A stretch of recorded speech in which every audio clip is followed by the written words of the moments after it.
Halo guys, kembali lagi di channel Fu Info. Terus update informasi dari kami dengan menekan tombol subscribe di bawah dan tekan juga loncengnya. Hari Jumat, 14 Desember 2018. Tengah malam tadi sekitar pukul 1 terdengar suara yang aneh yang terdengar hampir di semua wilayah Pulau Jawa.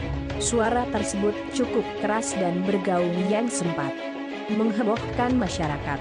Suara tersebut terdengar di beberapa wilayah di Pulau Jawa, mulai dari Jakarta, Cirebon, Pekalongan, Semarang dan kota-kota lain di Pulau Jawa.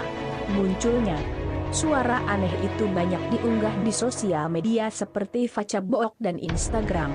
Banyak opini-opini aneh yang bermunculan, seperti keajaiban alam, frekuensi HR, dan yang paling mendekati suara asli yang terjadi tengah malam tadi adalah suara pesawat Antonov yang terbang rendah di atas Pulau Jawa.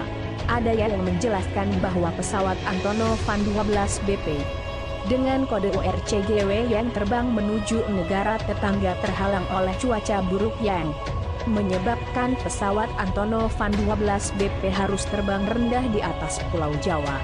Belum pasti memang, tapi alangkah baiknya kita berpikir positif dan tidak menyebarkan berita-berita aneh ke masyarakat, terutama kepada kaum awam atau gaptek.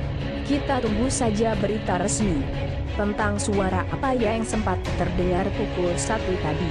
Walaupun di beberapa wilayah suara tersebut terdengar pada pukul yang rentang waktunya berjauhan. Sumber Kepo Indonesia itu